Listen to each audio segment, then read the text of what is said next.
Ladies and gentlemen, we're connecting with each other around the globe. So good morning, good afternoon, and good evening. Dr. Deepak Chopra, our famed speakers, members of the Board of Trustees of the University, convener and members of the Aga Khan University Special Lecture Series, including President Feroz Rasool, faculty, staff, students, alumni, friends, and well-wishers of the university, our community partners, and distinguished guests. Assalamu alaikum. Welcome, Caribou, to the Aga Khan University's Special Lecture Series. My name is Kulsum Ghayas, and I'm pleased to introduce the Special Lecture Series and today's esteemed speaker. This lecture series was instituted in the year 2000, 20 years ago, as part of the university's mission of encouraging broad-based education through invitation to eminent and national international personalities, providing a forum for debate and discussion on matters of general interest. Our previous speakers have included notable international personalities such as His Royal Highness Prince Hassan of Jordan, a highly respected intellectual and peace activist, as well as Karen Armstrong, an author with worldwide readership. We're also proud to have hosted speakers from Pakistan, including the late painter Gulji, the famous mountaineer Nazir Sabir, the human rights activist, the late Asma Jahangir, and of course, sadly, also the late humanitarian Abdul Sattar Idi, among others. Today, the SLS Organizing Committee is pleased to welcome Dr. Deepak Chopra. Dr. Chopra, founder of the Chopra Foundation, a non-profit entity for research on well-being and humanitarianism, and Chopra Global, a modern-day health company at the intersection of science and spirituality, is a world-renowned pioneer in integrative medicine and personal transformation. He's the author of an overwhelming 90 books translated into 43 languages, including several New York Times bestsellers. His 90th book and national bestseller, MetaHuman: Unleashing Your Infinite Potential, unlocks the secrets to moving beyond our present limitations to access a field of infinite possibilities. Time magazine has described Dr. Chopra as one of the top 100 heroes and icons of the century. Dr. Chopra is a clinical professor of family medicine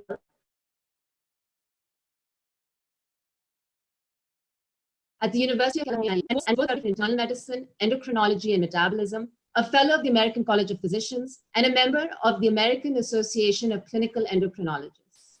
He serves as a senior scientist with Gallup Organization and hosts the #1 health and well-being podcast, Dr. Chopra's Infinite Potential and Daily Breath. The survey ranked Dr. Chopra as the 17th most influential thinker in the world and the #1 in medicine. We're very pleased to have Dr. Chopra with us today. He'll be talking about the future of leadership well-being. I imagine it's a topic that will be resonant with the wider audience that has joined us from all over the globe. These truly unprecedented times. Please use the email sls@aku.edu to send in your questions. I'll repeat. The email address is sls@aku.edu. After Dr. Chopra's talk, my colleague Amin Hashwani, who's a member of the SLS Organizing Committee, will moderate the question and answer, and we'll conclude with a vote of thanks from our president, Mr. Feroz Rasool. Dr. Chopra, may I now invite you to begin? Your slides will be displayed and will be forwarded on your queue. Dr. Chopra. Thank you very much, Dr. Kulsum Ghayas. Thank you, President Feroz Rasool. Thank you, Amin. And thank you, the entire community of the Aga Khan University. I have a long-term relationship with the community that goes back 30 years when I met Prince Sadruddin Ali Khan. Today we are here to talk about the future of leadership and well-being at the same time, because these are very critical issues for our time. I think most people looking at the global situation today would agree that we are in a moment of what might be called crisis in the world. There's great ideological discord in the United States, but across the world. there's religious conflict, there is war, there is terrorism, there's extinction of species, there's climate change, there are mass migrations across the world. And right now, we're also in the midst of a COVID-19 pandemic, which is literally devastating the well-being of the world. So what I'd like to suggest today is that humanity needs a new story. And the story that humanity has embraced for the last several thousand years has not worked. The story of ethnocentrism, bigotry, hatred, prejudice, war, terrorism, eco-destruction, extinction of species, climate change, it's not working. We can see that the world is, in the moment, going through a process that can only be called grief. Grief happens when a way of living starts to slip away and ultimately dies. I have, as a physician, observed grief and observed loss and the fear of death throughout the years, as anybody in the healthcare field knows that when people go through this process that we call grief, and they go through certain stages. First, they feel victimized. Why me? Well, right now, the whole world is suffering. And then the second stage is anger and hostility, and then there's resentment and all kinds of grievances. And in a short time, a patient who's confronting death actually starts to feel not only frustrated, but resigned and very fearful. And only some people find acceptance of the situation as it is. And right now, we need to find acceptance of the global situation as it is, because without acceptance, there is no shift, no change.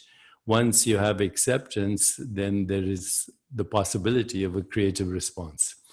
And the creative response, I think, has to be a grassroots global rewiring of our collective consciousness.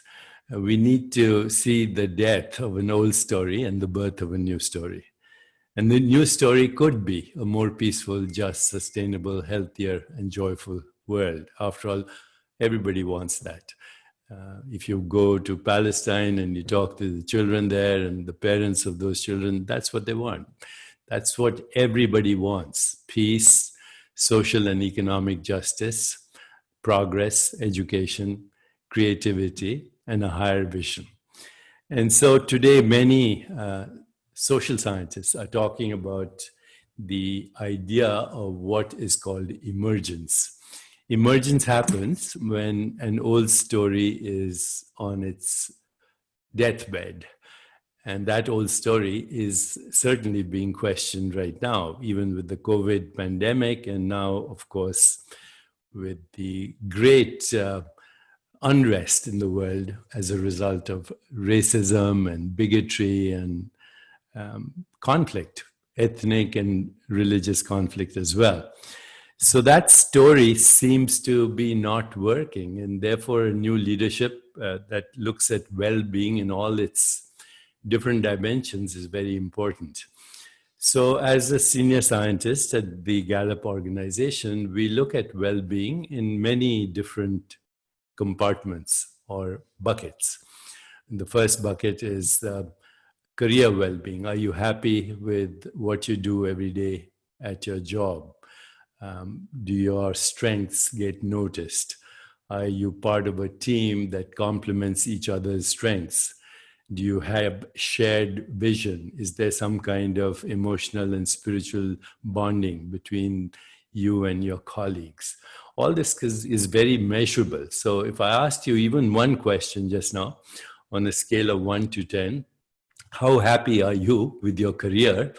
And 10 would be extraordinarily happy and 1 would be miserable. And you could intuitively, just intuitively, give yourself a score. Right now, as I'm asking you this question, how happy are you with your career? Without going into specifics. If you score 8, 9, and 10, you're thriving. If you score 5, 6, 7, you're struggling in some area in your career. And if you score less than 5, you're suffering, and you probably also has a physical chronic condition. This is established data.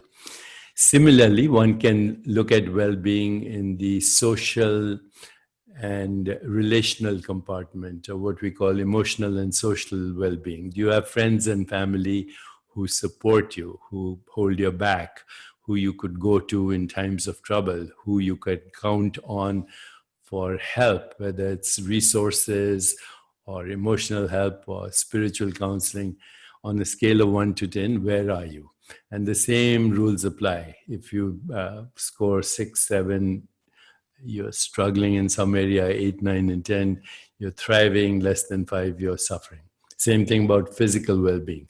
Do you, on a scale of 1 to 10, what is your energy level? That simple question. If you say, I have no energy at all, or I have maximum energy, more than I need to do all the things, you can give yourself a similar score. Similarly, community well-being can also be assessed, and there are metrics for that. Do you feel safe in your community? Are you comfortable walking alone in the community? Is there some service in the community that you're involved in? Do you get involved in a vision for your community, whether that community is local, or it's an extended community, or it's even a national community or a global community? Doesn't matter. But community well-being is measurable, as is financial well-being. On a scale of 1 to 10, are you happy with your financial security? Do you have retirement? Do you have social security? Do you have the ability to make a living even if you were sick? All these things go into your overall assessment of well-being. And then there's one simple question that can be asked. On a scale of 1 to 10, how's the quality of your life? That's one question, intuitively. And if you score 1, obviously your life is miserable. If you score 10, your life is great and your future is great.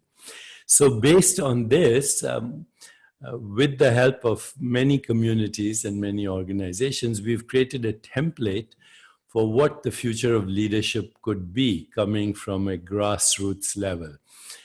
Of course, we all depend on political leaders, we depend on spiritual leaders, we depend on cultural leaders, artists, humanitarians. But right now, what the science of emergence is saying, when you have maximum diversity of talent, maximum diversity of opinion, maximum diversity in the various disciplines, humanitarianism, philanthropy, science, technology, these days, very important to include people who are artists, who are musicians, who are poets, who are storytellers, who are entertainers.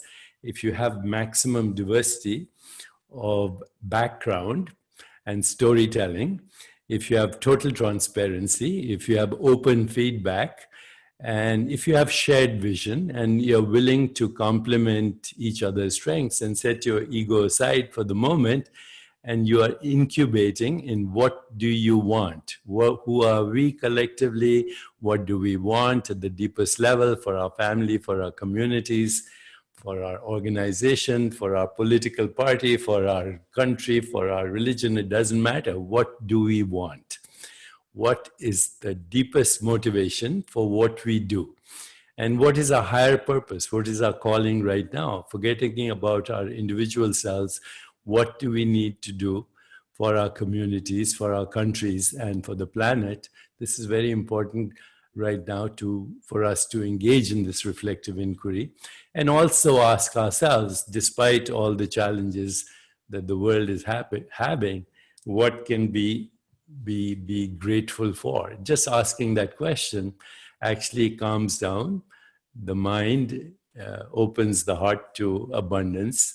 Gratitude is a very sacred emotion, and you cannot feel gratitude and hostility at the same time. In fact, we have done studies now that show that when people express gratitude, even silently to themselves, inflammation goes down in the body. Inflammatory markers go down, the immune system gets fine-tuned, and people get better physically. So there is no difference between what's happening in your biology, what's happening in your mind, and ultimately what's happening in your consciousness, which is the source of all your thinking and all your feeling and all your memories and all your imagination and all your aspirations. So reflective self-inquiry and practicing stillness of the mind through meditation and prayer, reciting maybe the 99 names of Allah, because they're all the qualities of infinite consciousness and infinite creativity and infinite compassion and infinite empathy and infinite love. If we do all these practices, there is a possibility for us to create a new worldview. And that new worldview must include social justice, economic justice, empowerment at a grassroots level. While we depend on our political and ideological leaders and religious leaders, I think it's also time to embrace what is being called what is called the Starfish model of leadership. The old model was what is called the spider model. You know, if you crush the head of a spider, the animal dies, the biological organism dies. But if you take a starfish, you see that it has 6 limbs. You cut one limb, it grows 2. You cut all the 6, and it grows 36 limbs, which means the power is distributed. And today, I think a grassroots leadership, which is global, which functions both online and offline with self-organization in terms of service, in terms of spiritual practice, which means simply self-awareness, and in terms of community, and in terms of a greater vision where we take responsibility, where we have integrity, authenticity, a higher calling, that could definitely bring about healing in the divide that we have culturally, religiously, politically, etc. So may I, with that, show you the first slide that I have here. And if you are handling this technology, thank you. So well-being should be the top priority in the workplace. According to all the studies, the number one source of stress is job stress in the workplace. Almost 20% of people in the United States that I know are actually engaged in their work every day. 80% are either disengaged or actively disengaged. And that's because of stress in their life in one of the 5 buckets that I mentioned. Let's go on to the next slide. So with that data, it's obvious that we need to manage our well-being both mentally, spiritually, and physically, and they're all actually very deeply related. So here I have outlined for you the 7 pillars of well-being with the very important metrics that are easily measurable and that make a big difference in our physical, emotional, and spiritual well-being. Everything that is you're seeing here, 7 pillars of well-being, is actually measurable. And so it is now known that if you have lack of sleep, you're prone to inflammation, which makes you more susceptible to disease. In fact, if you want to look at lifestyle measures for premature death from cardiovascular disease and other illnesses, lack of sleep and hostility are the number 1 and 2 risk factors.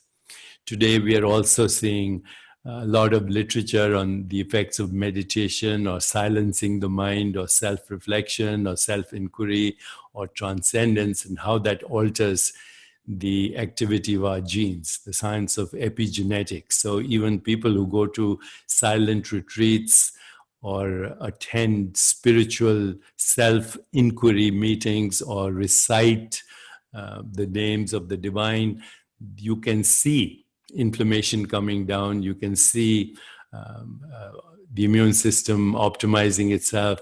You can see genes that activate healing go up or homeostasis go up, some 17-fold. You can see genes that cause inflammation go down significantly. So for the first time now we have a science why spiritual practice actually helps manage our biology, regulates our biology. Anytime you have anger, resentment, hostility, guilt, shame, depression, it's associated with both acute and chronic inflammation and leads to susceptibility of both acute and chronic illness. In fact, right now during the COVID-19 pandemic, it's very clear that those who are getting very sick have acute and chronic inflammation, which is measurable and which can be managed through the arts, through music, through poetry, through prayer, through meditation, through exercise, through mind-body integration, whether it's yoga or Tai Chi or Qigong or martial arts. And there's a lot of literature on how movement and mind-body techniques actually stimulate a nerve in the body called the vagus nerve, which counters the effects of the sympathetic overdrive that causes inflammation in the body. Similarly, nutrition has now become very important as a source of healing because of the increased production of industrial food in the world and contamination of food through chemicals, inflammatory products, antibiotics, hormones.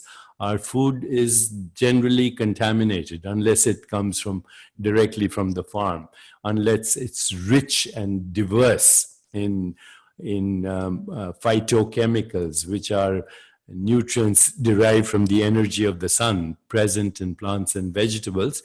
These alter the microbial landscape of our gut, which sends information to the brain. So your gut produces more serotonin and dopamine than your brain does. And these are the molecules of emotion that affect everything from behavior to biology. So now we know that we can reverse inflammation in the body through nutrition. And then there is maintaining our own biological rhythms, which means the cycles of night and day, the cycles of sleep and wakefulness, digestion, metabolism, elimination, sensory experience, relationships, and finally self-awareness, asking deeper questions. What is the meaning and purpose of our life? What is our shared vision? And how can we heal ourselves and heal the world? If we follow these 7 pillars of well-being that I've outlined, it is now suggested that 90 to 95% of chronic illness can be avoided, and some of it can even be reversed. Only 5% of disease-related gene mutations are fully penetrant, which means if you have a genetic mutation for a disease, cancer, Alzheimer's, autoimmune disease, only 5% of those mutations will guarantee the disease. The rest are dependent on lifestyle, and these are the pillars of well-being. So 95% of illness is now thought to be preventable. And the remaining 5%, which is genetically determined, new technologies are emerging, such as gene editing and CRISPR and so on. So if we understand what is happening in the area of mind-body practices, integrative medicine, lifestyle, and technology, the future is actually very bright for treating both acute and chronic illness.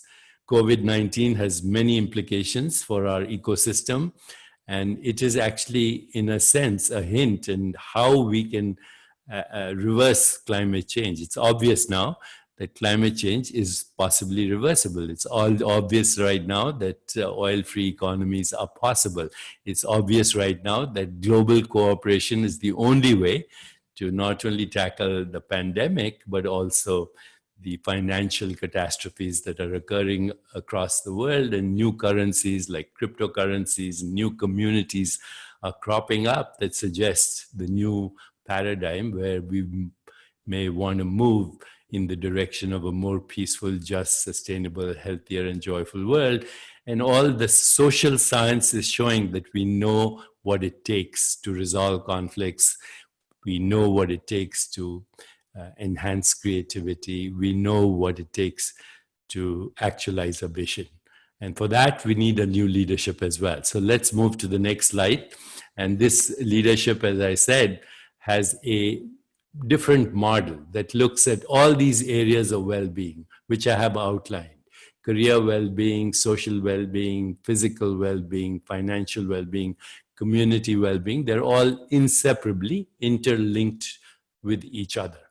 So if you have a happy friend, your chances of being happy go up by 15%.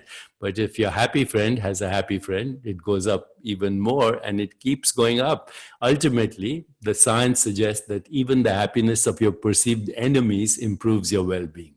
So this is science. I'm talking about science right now. We know what it takes to create well-being in these different buckets and these different areas of well-being. And now it is our collective will and our collective desire to complement each other's strengths and vision to actualize this well-being, not only for ourselves, but our communities, our societies, and ultimately the whole world. So let's move to the next slide. Here is my acronym for the new leadership. And I've been teaching this course on conscious leadership at Kellogg School of Management in Chicago, but also have taught this at Harvard and other institutions, including Columbia University, in different formats. But this is basically the backbone of the future of leadership as I look at it. Leaders need to look and listen more than speak. Leaders need to look and listen with the heart, with the soul, with the mind, with the body. They need to have a vision that we can all embrace and that we agree on, that this kind of shared vision involves servant leadership, not influence peddling, cronyism, corruption, and power mongering, but a sincere desire to change. And we are seeing this globally in the new generation. The new leadership requires emotional bonding. Emotional bonding occurs when we have empathy, when we feel what the other feels, when we have compassion, when we have the desire to alleviate suffering, when we have love, but also the love is actualized into some action, because love without action is meaningless, and action without love is irrelevant. But when you have love and action at the same time, you can create remarkable changes.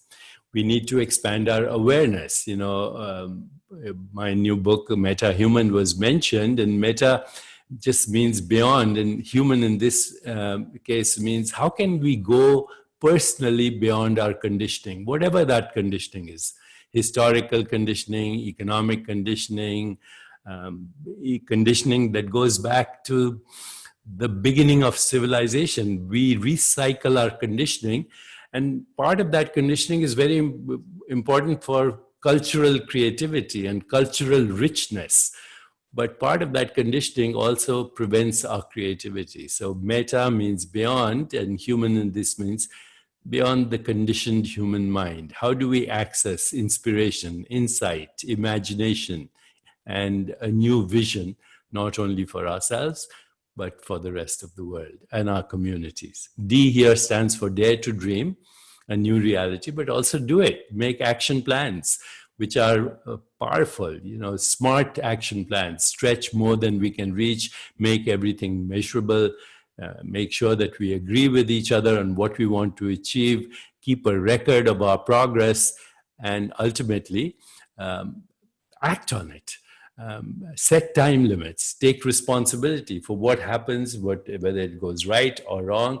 But responsibility simply means to respond creatively, the ability to respond creatively instead of being a bundle of conditioned reflexes or nerves that is constantly being triggered by people and circumstance into predictable outcomes. And then the seventh letter here, S, stands for synchronicity. Over the years, as I've interviewed and spoken to important leaders throughout the world, they all seem to have one thing that seems common that they say. If they are religious, they say, God was on my side. If they are spiritual, which means they are self-aware and also have a sense of the sacred, they say, I happened to be in the right place at the right time, or there were a lot of meaningful coincidences, or sometimes they say, I was lucky. So having studied this over the years, I have realized that the common factor here is meaningful coincidences and synchronicities, and our life is full of them. And people who have good luck are simply those who recognize that good luck is opportunity meeting preparedness. And today, with the crisis, that is the opportunity. And the preparedness is the degree to which we can be leaders of our own lives, leaders of our own families, leaders of our own communities, leaders of our countries, and ultimately, we are leaders that are engaged with this new leadership across the world through online and offline communities. So I know some of you here listening to me come from a Punjabi background, as do I.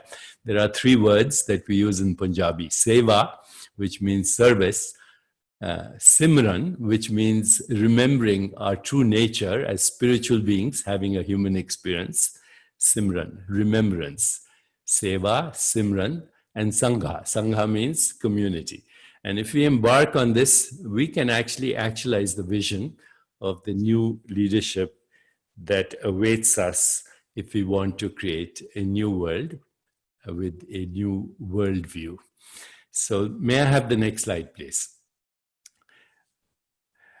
And, just to put things in perspective, if you look at the last 100 years, every time there's been a crisis, the First World War brought out AM radio, and that was also the time of the pandemic, the global pandemic. The Second World War, out of the aftermath, was the emergence of television. The internet came after the Great Recession in 1988, 89. And then the mobile phone in the year 2000 after 9/11, or around the 9/11. And then we had smartphones, and now we have all this amazing technology, including VR and Zoom, and we can converse with each other. I can guarantee you when this pandemic is over, there'll be even newer technologies that will help us rewire our global brain, because that's what the internet is, our global brain. You can create great distress through the internet, as is being proved right now in the American election.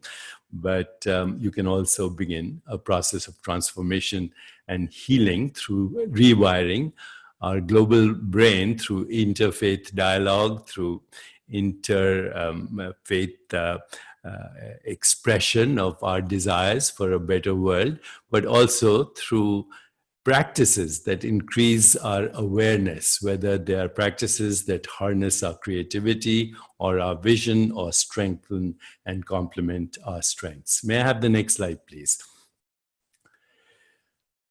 So here are some resources that you can look at on some of the information that's coming out, particularly around COVID-19 and how to minimize inflammation and maximize integration. Next slide, please. If we can have the next slide. This is basically the vision I want to share with you. Together, we can help to create a more peaceful, just, sustainable, healthier, and joyful world. We are at the end of the slide presentation. So let me summarize where I think we can go together. I think this is a time for a grassroots movement where none of us feel alone. Our foundation, Chopra Foundation, has a foundation division called neveralone.love, where we help harness collective creativity, collective vision, improve mental hygiene, depression, anxiety. These are all associated with both chronic and acute illness, and look at the body-mind as one entity. Just like wave particle is one entity, mass energy is one entity, body-mind is one entity, and they're both the expressions of your innermost being, which the great spiritual traditions call the sacred source that we all are, which is we are spiritual beings having a human experience. It doesn't matter what route we take to self-awareness, but unless we recognize that there's a divine part in us that reflects the divinity of the absolute infinite being, Allah, Ein Sof, Brahman, doesn't matter the word, but there is a deeper intelligence in the universe that reflects and is reflected in the ecosystem of existence. That deep intelligence, your own soul has access to it. You have an inner intelligence within you that is the ultimate and supreme genius and mirrors the wisdom of the universe. And unless we go to that deep intelligence, which is beyond our ideological frameworks, then the world is in trouble. But if we go to that deep level and harness our creativity with love in action, we can definitely actualize our vision for a more peaceful, just, sustainable, healthier, and joyful world. So with that, I will stop.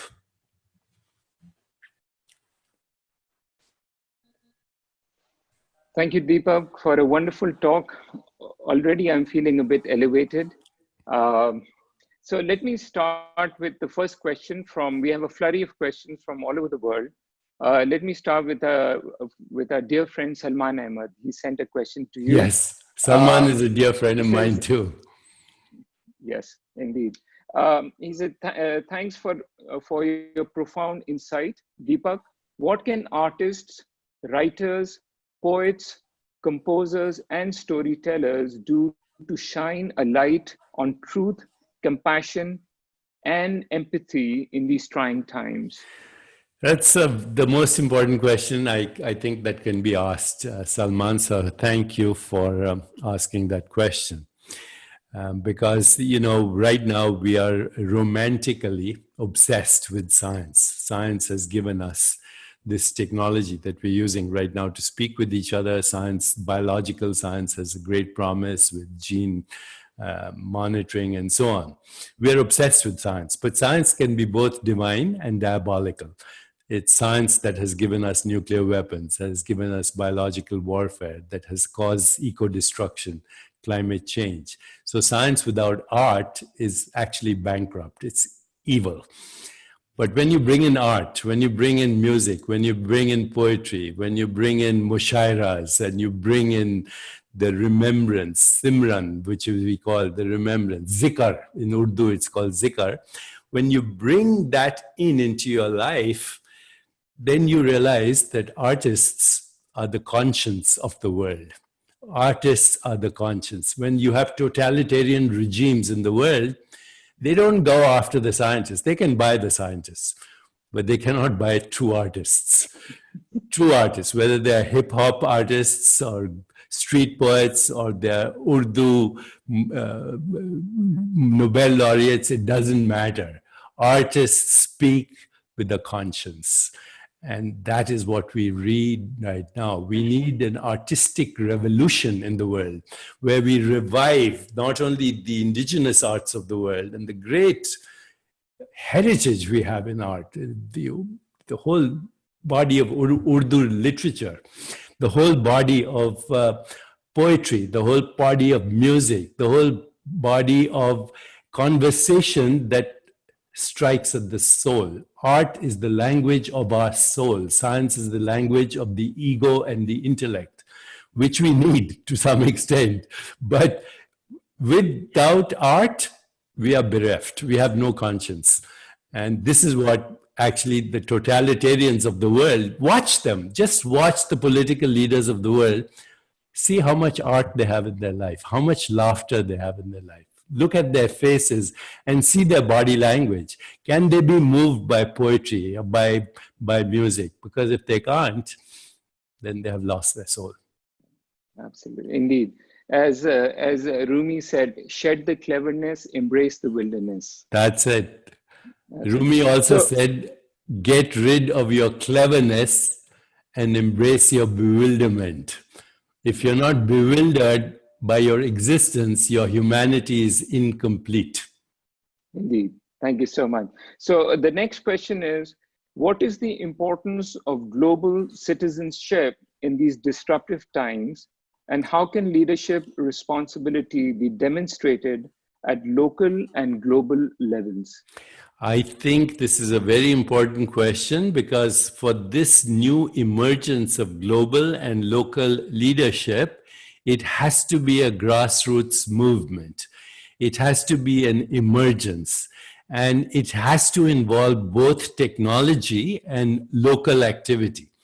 So local activity is very important. Online and offline communities of those three things that I mentioned: service, remembrance, zikr, and a new vision with a new community, which is both local and global. We can exchange our ideas. We can exchange our strengths. We can exchange our resources. We can even offer, today it's possible to live in Karachi and have a job in Chicago, or to live in New York and have a job in another country. That's going to happen. It's going to happen anyway, where we are going to have financial interdependence and global creativity and global leadership. It's going to happen, unless, of course, we are hell-bent on destroying ourselves. Indeed.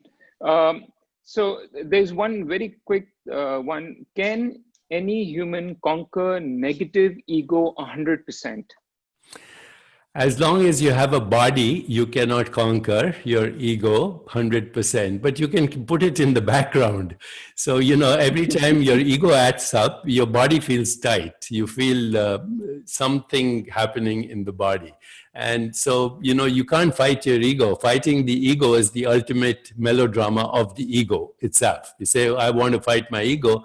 The one who says, I want to fight my ego is the ego. So, the only way to handle the ego is to observe it. And when your ego acts up, your body doesn't feel good. It feels tight. So observe the tightness and keep observing it till it goes away. And you get into the habit of that. Less and less will the ego be in the foreground and maintain itself in the background. Thank you, Deepak. Another question. Women leaders are more transformational than men leaders. And what is your view in encouraging women in business to become part of the leadership? And I would say not just business, but I would say politics as well, given the success stories that we've seen.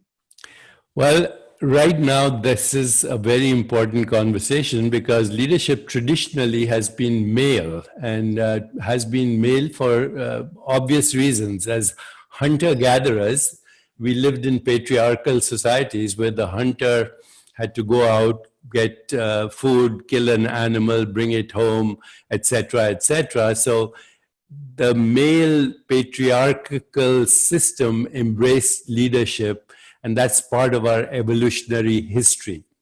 But right now, that same archetype of masculinity means conquest, predation, initiative, discipline, all good things, strength. But if it goes overboard, then you see what happens in the world. Okay, this is the legacy of the male leadership gone out of control. So now there's a movement says, how can we embrace the feminine in our own being? And that's not only true for women, it's true for men as well. How can we embrace the feeling that we all have for beauty, for truth, for intuition, for nurturing, for affection, for tenderness? These are healing feminine archetypal energies that need to now come out and heal the world. And these are actually embraced in every spiritual tradition as the divine aspects of the feminine. There's a divine aspect of power, which is feminine. There's a divine aspect of motherhood, which is nurturing. There's a divine aspect of the feminine, which says, I connect with nature and healing. There's a divine aspect of the feminine, which says transformation and beauty and intuition and nurturing and tenderness and healing. And it's time that we embrace that, because the old paradigm is going to lead otherwise to further distress. So women right now need to take leadership roles. Men need to embrace those leadership roles and actually, to a great extent, follow that archetype, the feminine archetype, in their own lives. Because unless we embrace the feminine, even in our own lives as masculine beings, our humanity is incomplete. Absolutely, indeed. So we'll just take two quick questions. One is the feeling of Black Lives Matter is a feeling held by many minorities around the world. What can be done to overcome centuries of this feeling? Okay, what I'm going to say might be very politically incorrect, but it's the truth. We are seeing the aftermath of 500 years of colonialism that started in Europe. And that is also the legacy of slavery, but it's also you and me right now. We are descendants of colonial empires that came to the world and said, oh, we want to civilize you, we want to educate you, we want to give you all this interesting knowledge, but also ended up being slavery, servitude, rape, pillage, and murder, all in the name of crown. Now, this has epigenetic implications.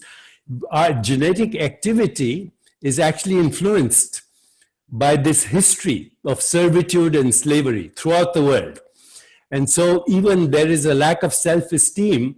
People want to emulate the best of the West everywhere in the world. And therefore, that indicates a lack of self-esteem. And also, the descendants of colonial empires have a superior attitude which is genetically, epigenetically programmed into their biology. So this is a very tremendous task that we all have to undertake as descendants of people who are violated. And that is programmed into our biology.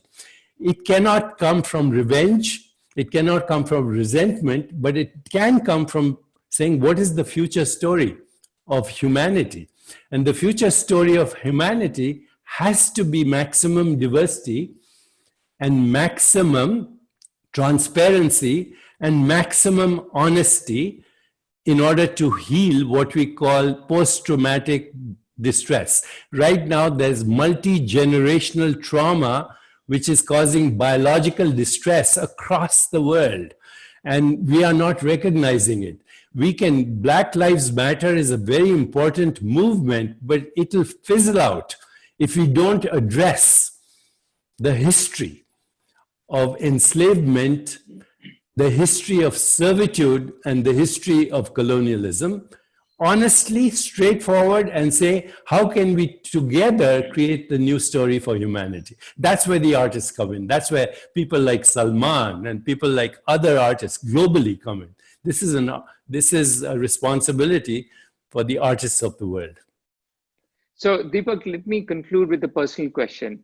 I know we are all optimists, but are we hopeful given that we are at the edge of certain irreversible disasters like global warming, the doomsday clock?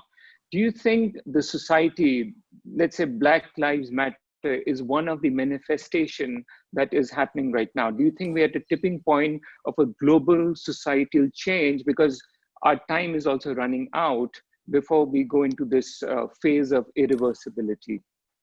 I mean, to be totally honest, it's a choice right now. You know, hope is, for me, not the right word. Hope indicates despair. Okay, you don't only have hope when you have despair, otherwise there's no reason to be hopeful. So we have to be independent of hope and despair. We have to harness our creativity. There, I feel there is a chance. We have to harness our creativity. And that's, I come back to the artistic revolution. Art is the expression of creativity and storytelling. To have a new story is our only hope, if we want to use the hope. But ultimately, we have to be responsible, we have to be sober, we have to get out of melodrama, and we have to be independent of hope and despair and say to ourselves, what is our collective vision? What are we going to do about it? And when? The time is now. or you might as well go to the bar and get drunk, because the world is saying right now, existence is saying, I need to be repaired. And existence is not just about you or me, it's about life. And life is being threatened. And that's what COVID-19 showed us, that life is being threatened, not just human life, the life of our planet is being threatened. And unless we go from just me to us and we and the oneness that is at the heart of creation, we should be prepared for the worst. So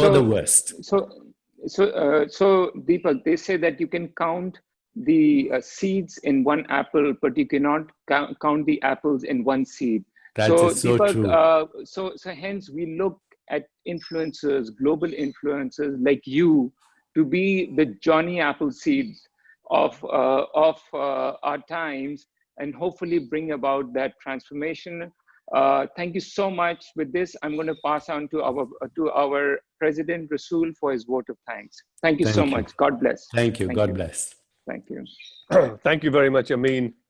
Dr. Chopra, this has been an illuminating, thought-provoking, deeply reflective hour, at least for me, and I'm sure for the many people who have signed on to listen to you today. Let me begin by expressing our very deep gratitude to you for not just the time that you have devoted to us, but also your ideas, your thoughts, your reflections, because they have caused us to reflect on perhaps our own lives. And certainly as I listen to you and the fact that you used words that relate to crossroads, the future story, and who is going to write the future story. You talked about the artists, but I think the young people too have a responsibility to ask themselves, what do they want to make of this world? What would they like the world to be for them and for their children? And what is wrong with the world that needs to be corrected? And there is a confluence, as you described, of a number of forces that come together. But when you take it as an individual responsibility and an individual action that people have to take, I think it's very important that we take that. And I love your quote about that good luck is the opportunity meeting preparedness. I think there is a lot of opportunity that's going to come out of this, as you demonstrated with the graphs. After every crisis, there was some innovation that took place, some creativity. And I think that, are we prepared, is your question, to take advantage of these opportunities to create the luck or the outcome, the positive outcomes that come from this. So that's really very, very thought-provoking, as I said. Thank you very much again. Thank you to the audience for listening. Thank you to the special lecture series group led by Kulsum and everybody who worked for this. Thank you to the IT group who made this technical presentation possible without any hitch. And I also want to welcome and thank the people who joined from the Smiley TV audience who joined us today. And so thank you to all of you for listening, and I will pass it back to Kulsum. Thank you, President Rasool. I will just close with adding my thanks to our speaker, Dr. Chopra. It's been an honor. To all of our guests for joining us. And there were many more questions that we couldn't accommodate, but clearly this has been very illuminating and enlightening for everyone. Thank you all.